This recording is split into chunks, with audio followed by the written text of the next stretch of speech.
So this is Christmas. Howdy folks, you know who I am, but this guy, you have actually met this guy before. You don't know it. This is the Plant Daddy. Plant Daddy. Plant Daddy. We are at the Plant Daddy's house. Here's the general overview. I'm wanting to take 17 steps back. We're gonna go back to the basics because I have like 4 of these friends who have recently moved to the area and either are new to home ownership or new to having a new lawn or new to having Bermuda grass or all of the above.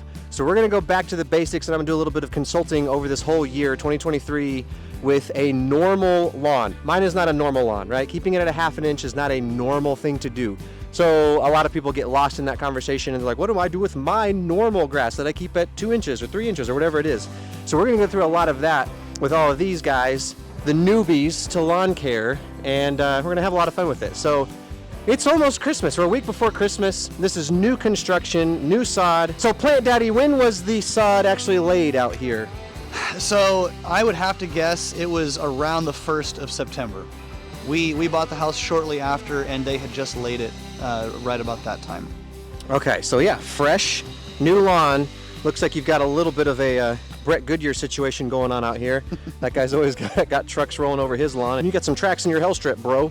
So yeah, let's talk about 3 things to do to your lawn. Probably the first steps, in my opinion. Now also, I'm gonna tell you, I'm going to give you, in some of these back to the basics lawn care tips, I'm gonna give you my opinion, which is not necessarily what is probably the most scientifically studied right way to do it with Bermuda grass. And let me explain why.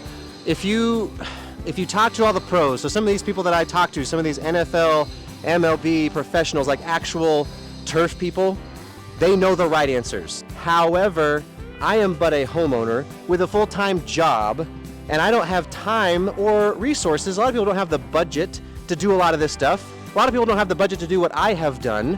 So anyway, like, it all depends on how far you want to take it, but most people, the normal lawn, they don't want to do the most scientifically accurate or statistically significant things to their lawn. They just want to do what's most realistic. So we're going to talk about the most realistic things to do to your lawn to make it nicer. If you don't want to spend all day out here like I do, and I don't think that's probably the case for you, right, Plant Daddy? I don't know if...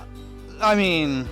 You're not opposed to it? I'm not opposed, right, I'm not opposed to it. Okay, so he wants Yeah. to be kind of a Lonnie, so Yeah. maybe we'll get this one looking pretty. We need to get you hooked up with a real mower at some point. I do, then. yeah. Oh, okay, Yeah. well, hey, we might take this one to the next level then. Well, we'll talk about that. That'll be a good transition. We'll start out with it, normal lawn, normal height, normal mower, maybe eventually get into some sand leveling and some real turf care around here. But anyway, we're gonna start out the more realistic stuff. And that's what some of the other lawns that I'm gonna consult on are gonna be too. So basically, we were walking around the lawn. I'm just looking, and first step would be to pick up just debris. I mean, you've got some rocks out here. This is new construction, and you're gonna find more bricks because my house was new construction. They put down sod, and the farther we went with all the lawn care stuff and the more digging, the more raking and all that sort of thing, the more we did, the more bricks we found. It just gets swept out. So new construction, you just have to know that ahead of time. You're gonna have bricks and junk under the sod. It just gets pushed down, leveled, and they just throw sod right on top of it. It's frustrating, but it is what it is. So that's like step 1, clean up rocks, clean up bricks and all that sort of thing, because you just have to. And so I was telling him just a minute ago, the first thing in the spring is we're gonna scalp the grass down as short as you can. So obviously you don't want the rocks to be there because your mower blades are gonna suffer. Just don't want rocks in general. Even though the Bermuda grass doesn't really care, it'll probably grow right over them. It really doesn't care, but for your mower's sake, you just gotta get rid of those rocks. So cleaning up debris, step 1. Why is scalping important in the spring? What does that do? Yeah, so all of this brown stuff, everything that's brown is gonna stay brown unless you get rid of it, basically. So you're gonna scalp to get rid of all that brown so only the green will grow up through there. And so we're walking into the backyard. Got a little bit of a, would you call this a ditch? It's a drainage area. I was looking at it and I was wondering if there was gonna be a pool of mud there whenever it rained, but it actually has been pretty wet recently and he doesn't have a pool of water, so that's cool. But anyway, not too bad as far as drainage. So you could do dirt work, like if it was wintertime and you're moving into a new house like this, you could do dirt work. You just have to accept that it's gonna be dirt until, well, where we live for Bermuda grass, like until May. So the next thing then was like, there are some broadleaf weeds. It's like one kind of weed. I honestly don't know what that's called. Anytime I need weed control, basically what I do is I go to a website called domyown.com, because you can either type in the name of a weed, It will give you an active ingredient that will get rid of it, like a professional grade product. Or if you don't know what the weed is, you could take a picture of that, go to domyown.com, send it to them, or go in the live chat. They'll tell you what it is and then give you an active ingredient that will get rid of it. But this is a pretty, like this is a broadleaf. I think it might be henbit. I'm not exactly sure. There's a couple different types, but anyway, pretty much 2,4-D will get rid of most of what's out here right now. So that'd be step 2 in my mind, would be getting rid of the weeds. Now, this is going to get worse. Just a heads up. It's been pretty cold recently. Mm-hmm. So this is going to get worse. When it starts to warm up, you're going to have a lot of broadleaf weeds. He said the sod was late in September, so it has not gone through a full growing season yet.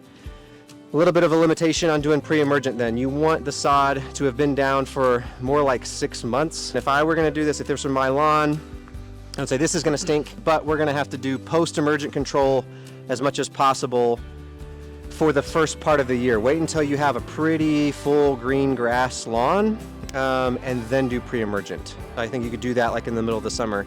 You're going to have crabgrass already. You're going to have a lot of other weeds, but we'll get there. We'll control some of it until then. Get the grass as thick as possible. Then we'll do pre-emergent in the summer, and then kill the existing weeds. And after that, it should be smooth sailing. Probably do like an application just to get you through the rest of the summer, a fall application to prevent all these winter weeds next year, and then you'll be good to go. But right when you're moving into a new construction house with new sod, you don't want to do pre-emergent just yet. Something like prodiamine is kind of the go-to, and you're going to prevent a lot of crabgrass with that. A lot of other like broadleaf weeds too.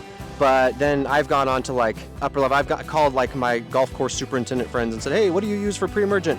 And they tell me like this really expensive, like really awesome stuff that I'm using on my lawn. Again, not a normal lawn. So most homeowners don't want to go to that level and spend that much money to go to the next step up in pre-emergent. But prodiamine is great. So there's not a problem with that at all. That would be what I would use for a normal lawn. Did you say when would be a good time to kill this broadleaf or to apply broadleaf herbicide? The exact timing on the broadleaf. Spring? Winter? Well, it's kind of like you could do it now if it bothers you. It's one of those things. So like I've had winter weeds before, mostly like poana. That's that like annual bluegrass that grows. It's like grassy stuff. You'll have some of that come up in the spring. And I just left it. Like there's been times that I didn't really care that much to kill the poana, so I just like left it, and then either like when I scalped it, when it gets hot in the summer, like it dies, and I didn't care that much. Some people are really anal and they want anything green in the winter gone. It all depends on personal preference. So if this bothers you, you could kill it now. Mm-hmm. If you're like, whatever, like it's not gonna hurt to wait if you waited until like closer to spring. Yeah. The reason you'd want to kill it at all, like not just leave it, is because the more weeds you have, the more competition you have for the Bermuda. Right. All right, you mentioned something about my burn pile there. Yeah. Would that constitute a scalping, or that has killed the Bermuda now, hasn't it? No. Really? So yeah, no, it's kind of funny. We've got a little like burn pile, a little burn spot up there, and I was telling them, hey, that'll probably be like the greenest spot in your lawn come springtime. So I could legitimately just burn the whole backyard at... Yeah. No, yeah. Why wouldn't I want to do that? Because that sounds... Just in case it were to like spread. Like, I've never done it. I don't know how fast it spreads, but that is effectively the best way to scalp Bermuda grass, because you get rid of all of the brown. If I could, I would scalp to the point where it would be only dirt. So basically, phrase mowing. Like when they phrase mow a golf course, they cut everything, even like the top little layer of dirt, they just take it all out. And they talk about how that's an awesome practice to do, like on football fields and that sort of thing. There's these huge phrase mowers, and they just take them and drive them down the football field, and it shoots all that stuff. All that material gets like basically put into a dump truck, and they haul it out. They just get rid of all of it. And then the Bermuda grass just comes right back out. Like, well, we'll make a video burning it because I want to burn it. Okay. I'm not afraid of that. I'm up for it. Let's do it. If you're going to do it, I would love to film that. Okay. No, but also like legitimately to see the results. Yeah. Like I want to see what it looks like, because I've heard when you've got black on top of your dirt like that, the sun is going to heat that up a lot faster in the spring, and it's going to make the grass grow a lot faster in the spring. So that would be really, really interesting to see, actually. Let's do that. I'm excited about this now. Yeah. Heck yeah. We got to get out of here at some point, because we got a birthday party with the little tools and the plant offspring. What do you call plant offspring? Sprouts. Little sprouts. The sprouts. This is perfect. Sprout number 1, 2, and 3. Yes. Which I didn't address this. The plant daddy comes from a background in agriculture. This is a wine farm, or a wine farm? What do you, vineyard? Grapes, vineyards. Yeah. Yes, and ironically enough, all we ever wanted to do with Bermuda was kill it. I wasn't sure that I wanted to keep it as a lawn But then I saw your lawn, and I was like, all right, if that's Bermuda, we can make that work. Oh, I'm taking fire. A couple other quick things. So you were talking about just coming through and like pulling up these rocks. Right. I mean, yeah. And so even a rock like that was mostly under the soil, it's still going to be better if you get rid of it. So in the middle of the summer, like we're going to get a lot of rain in the spring, like we always do. In the middle of the summer, we'll have a couple dry weeks where it's really, really hot, and you'll find some areas of your lawn that die way sooner than the rest of it. And that's where you'll know that's where construction debris is. And that's the spot you need to go dig up, put a shovel down there, and find out what's underneath that spot, because that's what's killing the grass, is there's something right under the soil. So anyway, you'll find that out in the summertime. But the more rocks you can get rid of now, you know, there's the better that grass is going to be able to fill in those blank spots. But these spots, he was wondering about, like, why are these spots so like thin? And I legitimately think that's just bad sod. Like, I think they put sod down in this area and in the corner over there, and it was just from a different spot in the sod farm, or it just got put down dry. Like, they'll take different sections, and maybe they laid this section down at a different time, and that's why it's really full. And then they brought some other sod in, like from a different spot in the farm, or that was dry, or that was the party started. Or that was really dry on the truck or something like that. They got really dried out, and maybe that's why it didn't take as well in those spots that's really thin. So yeah, anyway, we're about to take on some. I have to reload my gun. Some heavy firepower here.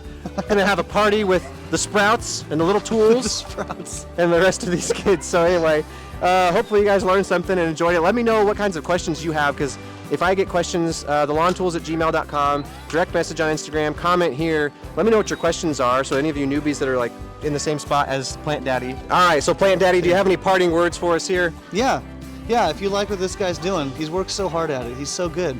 I would really suggest that you should rate, comment, and subscribe all of his videos. Yes, rate them, please. Rate them. You gotta rate the videos on. Rank them too. Rank them. Make sure they rank on Spotify or wherever things are being ranked these days. Anyway, yeah.